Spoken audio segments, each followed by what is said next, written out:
जिस दिन गिनती होगा 9:30 बजे मुख्यमंत्री नीतीश कुमार जी राजभवन जाएंगे, 10:30 बजे इस्तीफा सौंपेंगे, 11:30 बजे भारतीय जनता पार्टी की सरकार बिहार में बनेगी। नीतीश कुमार जी जहां भी जा रहे हैं वो पार्टी की तरफ से जा रहे हैं और पार्टी उनकी व्यवस्था कर रही है और वो यात्रा कर रही है। गोदी मीडिया जो है, इस देश की जो गोदी मीडिया, इलेक्ट्रॉनिक मीडिया खास करके, उस पर कभी भरोसा मत करिएगा। आप लोग को भी हम कह रहे हैं, आज लोकतंत्र का चौथा स्तंभ डगमगा गया है। अच्छा, 20% अति पिछड़े की आबादी के हिसाब से उन्होंने अति पिछड़ा को आरक्षण दिया। जो दलित और अनुसूचित जाति के लोगों का जो आरक्षण संविधान में व्यवस्था है, उस व्यवस्था के तहत उन्होंने उनको भी आरक्षण देने का काम किया। तो इसलिए ये न्याय के साथ विकास माना था। और उसके बाद अब तो उन्होंने जो व्यवस्था की इस बार के नगर निकाय के चुनाव में कि सीधे नगर निकाय का चुनाव होगा और जो मेयर हो या जो नगर परिषद के नगर पंचायत के जो भी अध्यक्ष होंगे वो सीधे जनता के द्वारा चुने जाएंगे। और उसका परिणाम है कि अंजू महाराज जी वहाँ से महापौर चुनी गई हैं। हम इनको महापौर चुनने जाने के लिए भी बधाई देते हैं। और ये काम तभी संभव है, जनता का सीधा वोट प्राप्त करके जीतने का काम तभी संभव है जब आप जनता के बीच में लोकप्रिय हो और जनता के बीच में आपकी फाइट। और ये साबित किया है महापौर के रूप में इनके निर्वाचन में कि इनकी फाइट है। अब सारी व्यवस्था है, मुख्यमंत्री जी ने सारी व्यवस्था की है, लेकिन कुछ लोग हैं यहाँ। इस बार भी जो आप सबको मालूम है नगर निकाय का चुनाव हो रहा था, और नगर निकाय का चुनाव जब हो रहा था तो बीच चुनाव में कुछ लोग पर्दे के पीछे से खड़ा होकर इस आरक्षण व्यवस्था के खिलाफ न्यायालय में लड़ाई लड़वाने का काम किया। उसका आरक्षण खत्म हो इसकी व्यवस्था में लोग लगे हुए थे। राजनीति करना हो, राजनीति जरूर करिए, राजनीति करिए तो राजनीति की तरह करिए। राजनीति का मतलब ये कदापि नहीं होता है कि आप समाज में जो सामाजिक न्याय के आधार पर मुख्यमंत्री जी ने जो हिस्सेदारी दी है उस हिस्सेदारी पर कुठाराघात करवाए। लेकिन खैर ये नीतीश कुमार जी का राज है, उनका दृढ़ संकल्प था कि अगर नगर निकाय का चुनाव होगा तो आरक्षण व्यवस्था के साथ होगा। और कुछ लोग थे, जब नगर निकाय का चुनाव स्थगित हो गया हाईकोर्ट के द्वारा तो बयान देना शुरू, लंबा चौड़ा बयान दे रहे थे।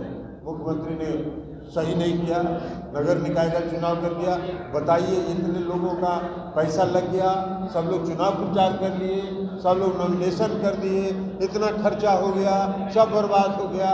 और जब वही मुख्यमंत्री नीतीश कुमार जी ने उसी व्यवस्था पर जब चुनाव करवाया, उसी नामांकन पर जब चुनाव करवाया तो अब कहने लगे फिर नामांकन नहीं करा रहे हैं, पुराने व्यवस्था से नामांकन करा रहे हैं। अरे क्या करते हो भैया। तो एक वो है यहाँ नेता एक पार्टी जिनको बीमारी है, वो छात्र नेता थे 1974 के आंदोलन 1974 के आंदोलन में वो छात्र नेता थे। अभी भी 1974 से आज कितना साल हो गया, 26 और 23 49 साल हो गया ना, 49 साल में भी वो छात्र नेता से आगे बढ़ गए।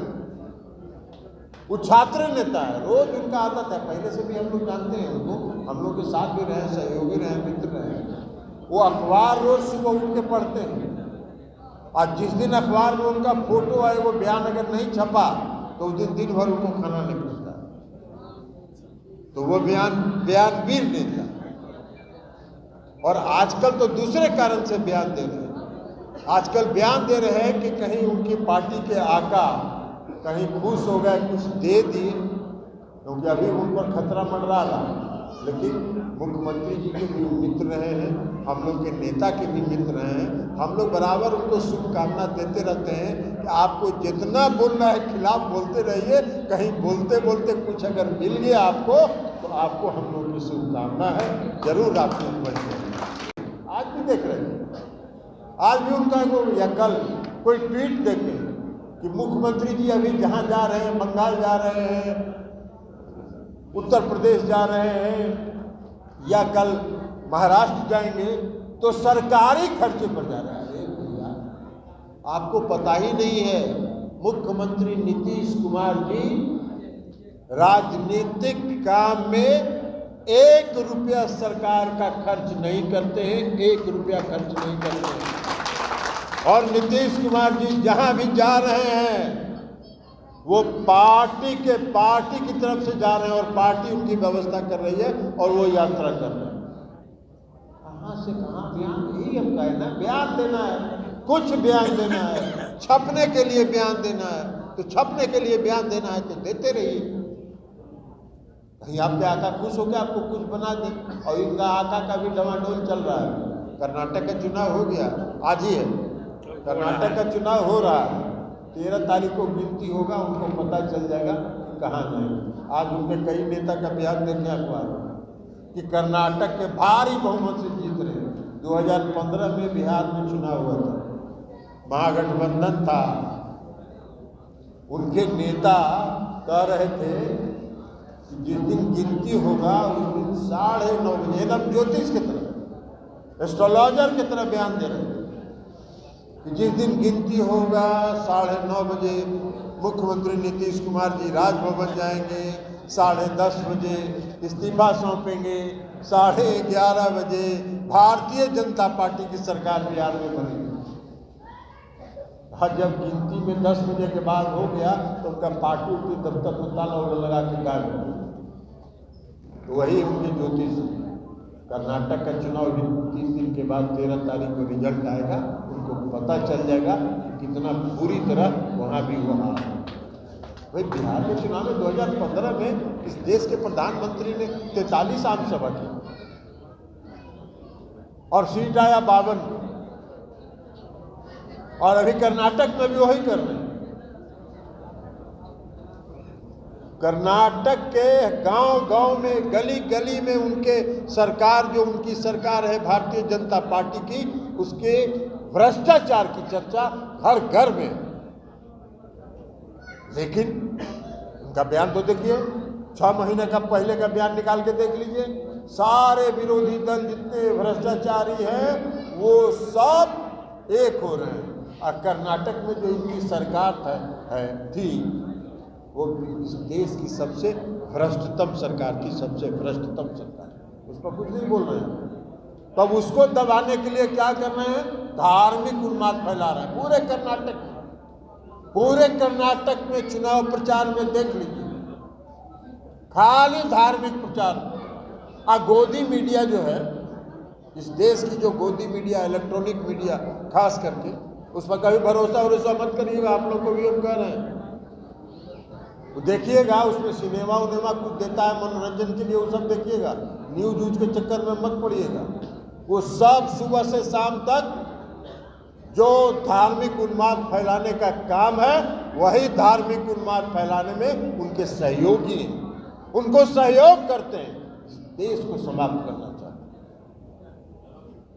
लेकिन कुछ असर नहीं हुआ, कर्नाटक की जनता में कोई असर नहीं हुआ। तो अभी गोदी मीडिया वालों को भी कहेंगे, सलाह देंगे कि भाई आप कितनों प्रचार करिएगा, कोई प्रभाव नहीं पड़ता है।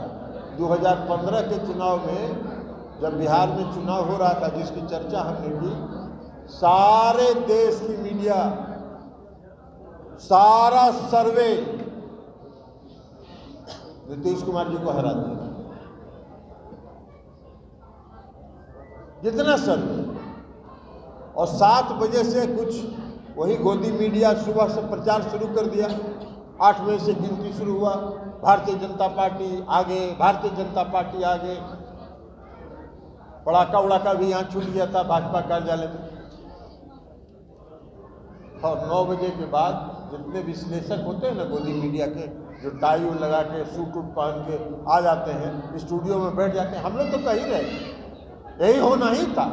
और 9:30 बजे के बाद जब गिनती में उल्टे जब साफ हुए तो सब टाई खोल के टांग दिया और गायब हो गए, और वही गोदी मीडिया जो है उल्टा में चला गया। इसलिए गोदी मीडिया का एक काम ही 74 के आंदोलन में मीडिया एक समय था जब लोकतंत्र का चौथा स्तंभ माना जाता, और चौथा स्तंभ इसलिए माना जाता था कि वो निष्पक्ष था, निर्भीक था। आज लोकतंत्र का चौथा स्तंभ डगमगा गया है। आज लोकतंत्र का चौथा स्तंभ में क्रैक हो गया है। वो आजकल केंद्र की सरकार का जो एजेंडा है उस एजेंडा के में लगे हुए हैं, उसमें पूर्ण सहयोग उनको प्रदान कर रहे हैं। तो खैर प्रदान करते रहिए, कोई फर्क उससे नहीं पड़ता है। जनता कभी गोदी मीडिया को, आजकल जनता भी समझ गई है कि गोदी मीडिया का काम क्या है, क्योंकि लोग भी तो टीवी देखता है भाई। एक चीज़ आप भोरे उठाइएगा, खोलिएगा टीवी और शाम तक देखते रहिए, तो वही चीज़ दिखा रहे हैं। इसलिए हम आपको कहेंगे इस पर कोई भरोसा मत कीजिए, और पूरी मजबूती के साथ समाज में एकता कायम रखिए, समाज में सांप्रदायिक सद्भाव कायम रखिए, समाज में सामाजिक एकता कायम रखिए, सामाजिक सद्भाव कायम रखिए। बिहार को आगे बढ़ने से कोई नहीं रोक सकता है। नीतीश कुमार जी के नेतृत्व में कोई आगे नहीं बढ़ने से रोक सकता है। और इसलिए पुनः हम अंजू महाराज जी को जनता दल यू परिवार में, उनके पति और उनके सभी सहयोगियों को जनता दल यू परिवार में का स्वागत करते हुए हम अपनी बात समाप्त करते हैं। बहुत बहुत परफेक्शन IAS, UPSE और BPSC फाउंडेशन क्लासेस के लिए समर्पित संस्थान। यहाँ आपको UPSE selected and interview appeared faculties द्वारा गाइड किया जाता है। Separate batches for Hindi and English medium. 65वीं और 64वीं BPSC एग्जाम में 69 और 107 रिजल्ट्स एवं 66वीं BPSC एग्जाम में 131 रिजल्ट्स हासिल किया है परफेक्शन IAS टीम ने। परफेक्शन IAS, कुमार टार, बोरिंग रोड, पटना।